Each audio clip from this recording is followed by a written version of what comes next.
Aceh dikenal dengan sebutan negeri Serambi Mekah, juga dengan sebutan Tanah Rencong. Ini semua karena ada senjata khas Aceh yang menjadi simbol dan lambang Aceh.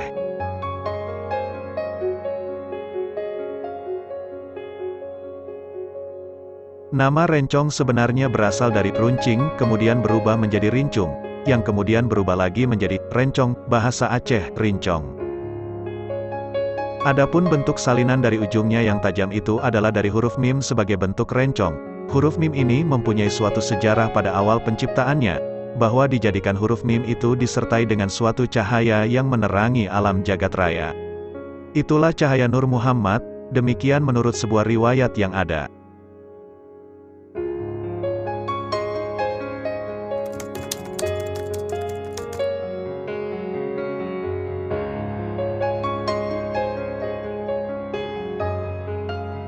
Menurut T. Syamsuddin, membagi kemunculan rencong ke dalam dua periode. Pertama, kemunculan berbagai jenis perkakas yang digunakan sehari-hari. Peralatan tersebut juga merupakan peralatan senjata tajam yang meliputi alat perang, kapak, pisau, dan lain-lain. Pembuat peralatan ini disebut pandai besou. Orang ini umumnya juga membuat senjata tajam berbentuk pendek sejenis pisau yang berfungsi sebagai alat potong.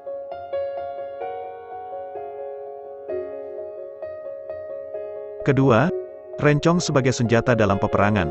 Senjata ini merupakan perkembangan dari pisau yang semula digunakan sebagai alat potong. Pisau dianggap tidak berfungsi efektif dalam peperangan, maka bentuknya diubah sedikit dan berubah menjadi senjata tikam. Keunggulan rencong dibanding peralatan perang lain, semisal pedang, adalah bentuknya yang kecil. Bentuk seperti ini membuat rencong dapat diselipkan di pinggang sehingga tidak diketahui musuh. Rencong digunakan dalam pertarungan jarak dekat.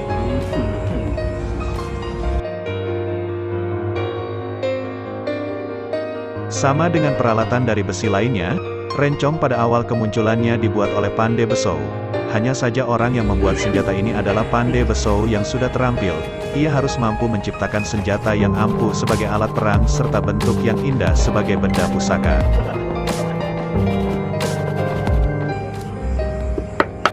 Rencong pertama kali digunakan sebagai senjata perang ketika perang melawan Portugis, yaitu pada masa pemerintahan Sultan Ali Mukhayat Shah pada kurun tahun 1514 sampai tahun 1528. Bentuk rencong pada masa itulah yang kemudian menjadi bentuk rencong seperti yang dikenal sekarang ini.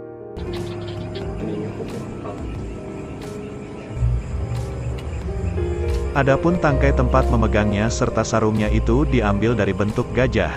Gajah ini pun mempunyai kisah tersendiri dalam masyarakat Aceh. Di dalam Al-Quran pun dijumpai peristiwa gajah pada salah satu suratnya yang bernama Gajah, Al-Fil. Kalimah Bismillahirrahmanirrahim sebagai salinan utama daripada bentuk rencong tersebut merupakan intisari Al-Quran.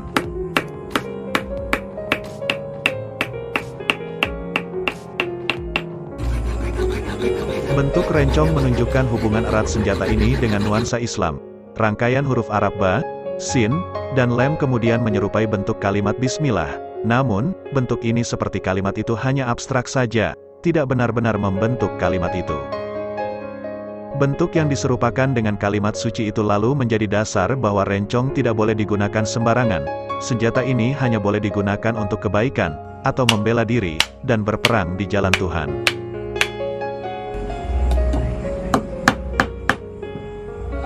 Di zaman dulu rencong menjadi simbol Islam di mana senjata ini berhubungan dengan jihad sebagai perang suci.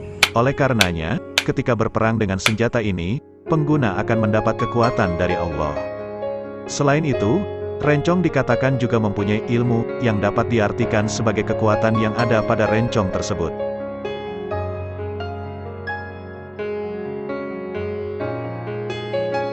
Senjata rencong suatu hasil kerja nyata oleh orang-orang Aceh di masa lalu, dari penggabungan unsur bumi atau tanah, agama dan hewan, yang dituangkan dalam bentuk sebuah senjata logam.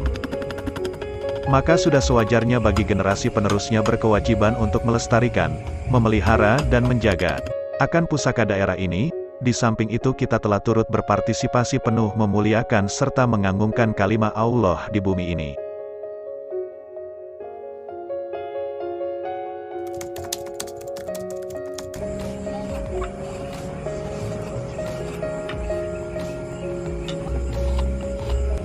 Bahan pembuat rencong berbeda tingkatan tergantung siapa pemilik senjata itu. Sarung rencong milik raja atau sultan terbuat dari gading, dan mata pisaunya terbuat dari emas. Pada badan rencong terukir ayat suci Al-Quran. Sedangkan untuk sarung rencong kebanyakan terbuat dari tanduk kerbau atau kayu, sedangkan badan rencong terbuat dari kuningan atau besi putih.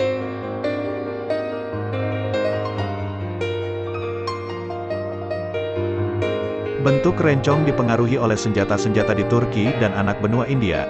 Hal ini mengingat hubungan internasional Aceh dengan daerah-daerah di luar negeri sudah lama berlangsung dengan baik. Bentuk rencong mempunyai kemiripan dengan sejenis pedang dari Turki, Kilich. Bentuk rencong juga mirip dengan pedang dari Kesultanan Mughal walaupun jauh lebih pendek.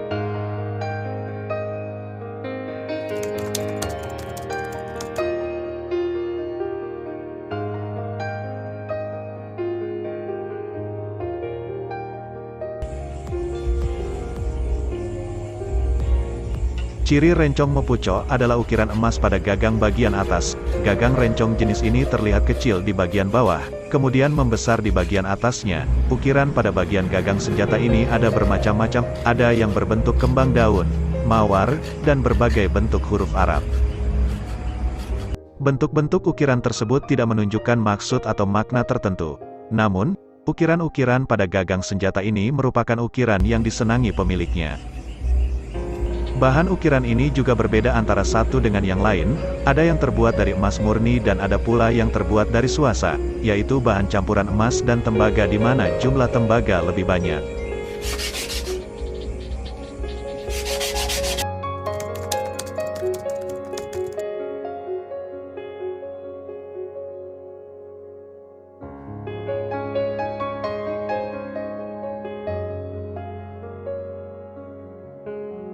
Rencong mecugek adalah rencong yang menggunakan gagang melengkung 90 derajat, cugek, sehingga membentuk siku-siku. Gagang itu melengkung ke belakang mata rencong sepanjang 8-10 cm. Rencong jenis ini digunakan dalam medan laga pada waktu pertarungan 1 lawan 1.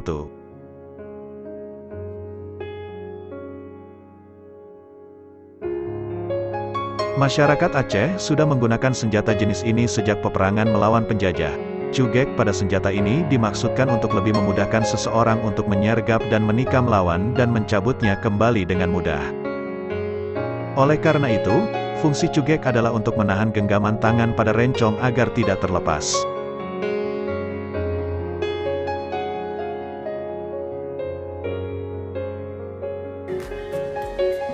Dalam bahasa Indonesia, cugek sering diartikan sebagai lengkungan.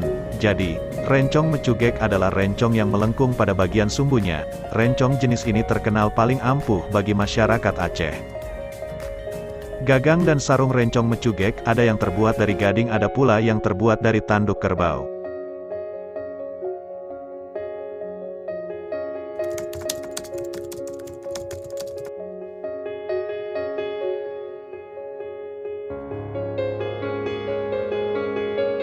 Ciri yang menonjol dari rencong mekure adalah tanda yang terdapat pada mata rencong. Tanda bisa berbentuk bunga, ular, lipan, akar kayu, atau daun. Gambar-gambar tersebut muncul secara tidak sengaja ketika rencong ditempa, yang oleh pembuatnya disebut kure, maka dari itu rencong tersebut dikenal dengan nama rencong mekure. Pandai besi pembuat rencong menafsirkan kemunculan gambar itu dengan kekuatan dan keistimewaannya. Semakin lama rencong itu disimpan, kurenya akan semakin bertambah sehingga nilai rencong semakin tinggi. Tingginya kekuatan pada sebuah rencong dipercaya menambah kekuatan magis pemilik rencong itu.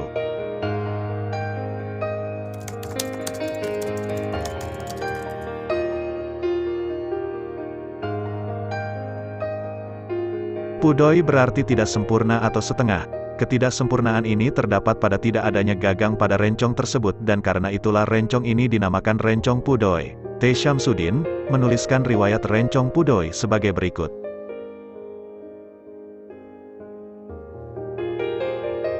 Setelah Perang Aceh sekitar tahun 1904, orang-orang Aceh masih sering menyelipkan rencong di pinggang di balik baju mereka, biasanya jenis mecegek atau mecage. Padahal pemerintah kolonial Belanda menetapkan peraturan orang Aceh tidak boleh memakai rencong pada saat bepergian.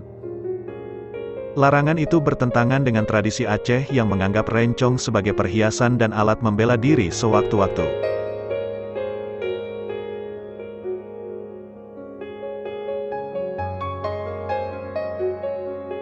Dengan adanya peraturan itu, masyarakat Aceh kemudian mencari cara untuk mengelabuhi Belanda.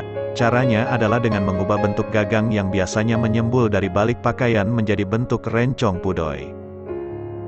Orang Aceh membawa rencong dengan menyembunyikannya di bawah kain sarung atau celana panjang sehingga tidak terlihat.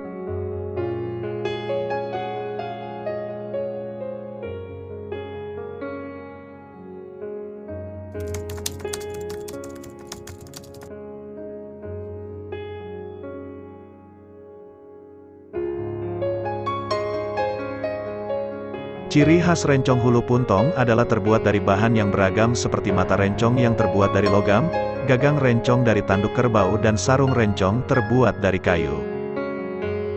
Gambar di atas ini menunjukkan bentuk rencong Hulu Puntong yang sangat unik dan sedikit berbeda dengan rencong yang lain.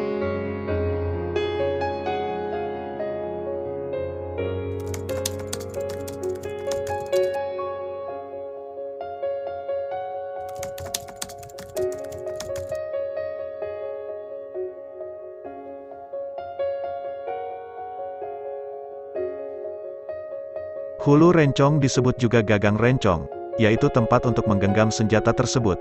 Dalam bahasa Aceh, hulu rencong disebut go.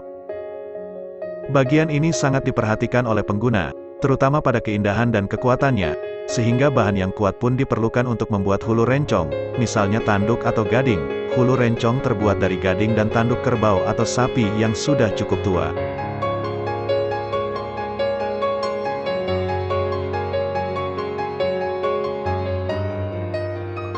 Meskipun kuat, kayu tidak pernah dipakai untuk membuat hulu rencong karena justru akan menurunkan kredibilitas pemiliknya.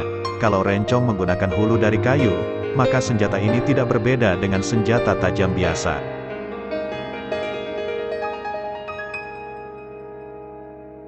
Tingkatan masyarakat atas, kaum bangsawan, umumnya memakai rencong mepucok, yakni rencong yang dibungkus dengan perhiasan emas pada gagangnya. Pada zaman dahulu, kaum bangsawan Aceh sering menggunakan rencong mecujik.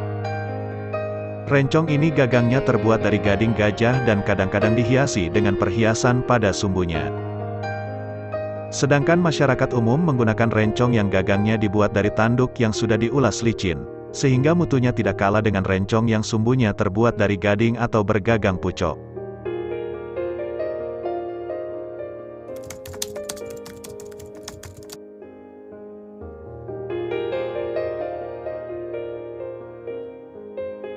Hulu dan batang rencong umumnya diukir dengan bentuk-bentuk hiasan tertentu, namun tidak ada syarat tertentu pada macam jenis ukiran.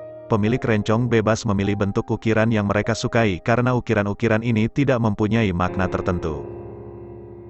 Beberapa bentuk ukiran pada rencong diantaranya adalah kalimat syahadat, bentuk daun, bunga, bintang, bulan, atau matahari. Bentuk-bentuk ini hanya menonjolkan estetika semata dan tidak mengandung unsur magis.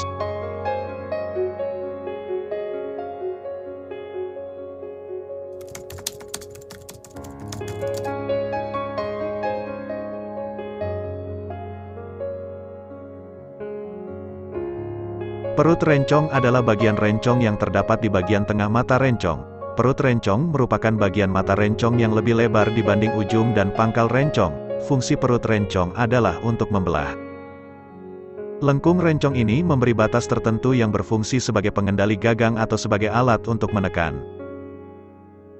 Desa Bait menjadi daerah kawasan terbesar sentra pembuatan rencong di Aceh. Bagian perut rencong yang digunakan dalam perang akan digosok dengan racun. Selain bagian perut, bagian lain yang digosok dengan racun adalah bagian mata atau ujung rencong. Pembuat rencong disebut utuh.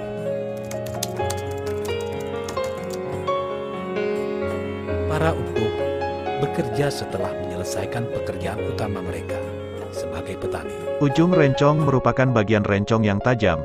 Bagian ini menentukan keampuhan sebuah rencong. Rencong akan semakin ampuh kalau ujungnya semakin tajam. Bagian ujung rencong bukan hanya bagian ujung rencong saja, namun termasuk juga bagian pangkal perut rencong.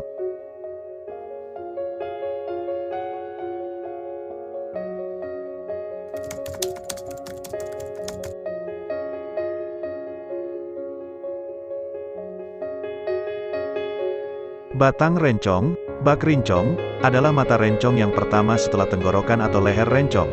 Batang rencong merupakan tumpuan kekuatan sebuah rencong. Bagian ini lebih tebal dan kuat dibandingkan dengan perut dan ujung rencong karena rencong adalah senjata tikam. Jika dibandingkan rencong dengan jenis senjata tikam lain, misalnya keris Jawa, maka akan terdapat beberapa perbedaan. Misalnya, bentuk keris Jawa berkelok-kelok dan membentuk lekukan-lekukan dengan jumlah tertentu. Sedangkan rencong mempunyai bentuk tertentu yang kombinasi bentuk tersebut dapat dibayangkan membentuk kalimat basmalah. Hal tersebut tampaknya sesuai dengan budaya masyarakat Aceh yang kental dengan nuansa Islam.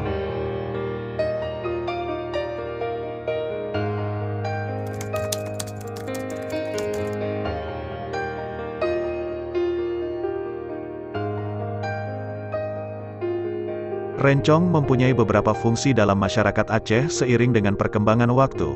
Pada awalnya, rencong hanya digunakan sebagai senjata untuk membela diri, namun kemudian, rencong mempunyai fungsi yang luas.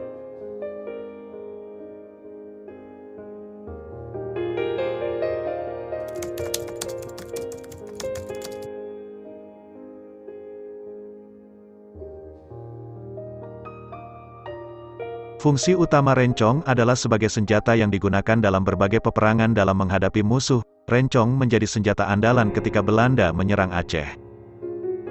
Namun, sebenarnya masyarakat Aceh telah mengenal rencong sejak masa Kerajaan Samudra Pasai yang merupakan kerajaan Islam pertama di Nusantara.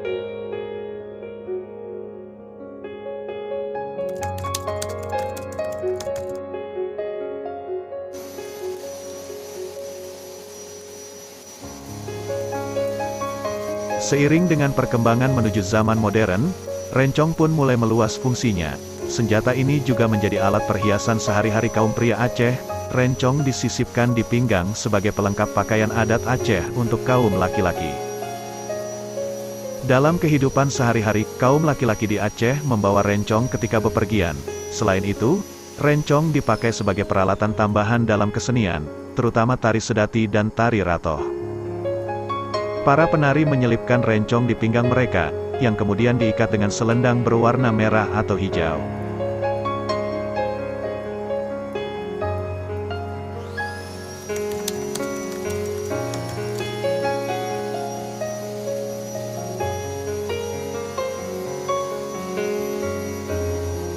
Dalam kehidupan sehari-hari masyarakat Aceh, kadang menggunakan rencong sebagai perkakas pengganti alat-alat pembuat lubang. Fungsi ini, terutama pada zaman dahulu masyarakat Aceh menggunakan pelepah rumbia sebagai dinding rumah. Untuk menyatukan pelepah-pelepah rumbia, orang Aceh menggunakan rencong sebagai alat membuat lubang. Ini berlangsung sampai pada awal-awal masa kemerdekaan, terutama di daerah pedesaan.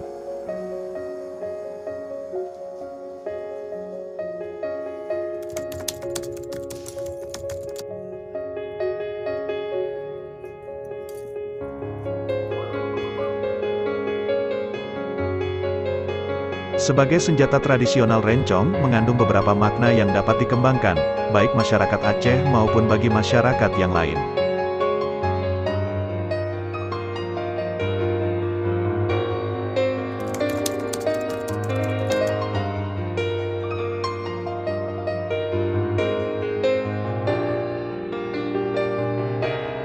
Rencong merupakan senjata tradisional yang menjadi kebanggaan masyarakat Aceh. Senjata ini bukan hanya peralatan dalam peperangan, namun juga aksesoris dalam pakaian adat. Senjata ini bahkan menjadi harta keluarga yang diwariskan secara turun-temurun. Semakin tua umur senjata ini, semakin tinggi pula nilainya di mata masyarakat Aceh.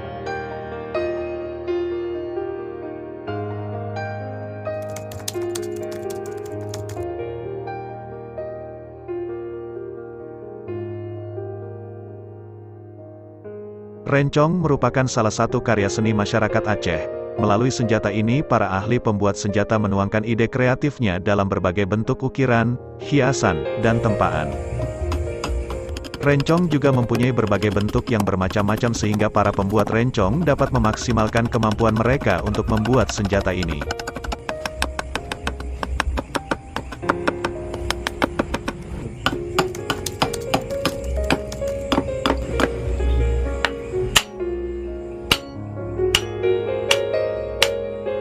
Orang Aceh telah menggunakan rencong sebagai senjata sejak masa kerajaan. Senjata ini digunakan untuk menghadapi serangan-serangan dari luar Aceh. Kemudian senjata ini digunakan untuk menghadapi penjajah. Dari fakta ini terlihat bahwa rencong erat kaitannya dengan perkembangan masyarakat dan sejarah perjuangan masyarakat Aceh.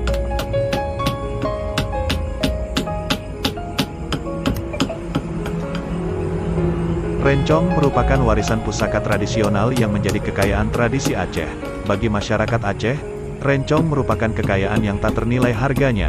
Sebagai cara untuk melestarikan senjata ini, masyarakat Aceh saat ini menggunakan rencong sebagai souvenir. Sebagian masyarakat Aceh lainnya mewariskan rencong sebagai pusaka keluarga.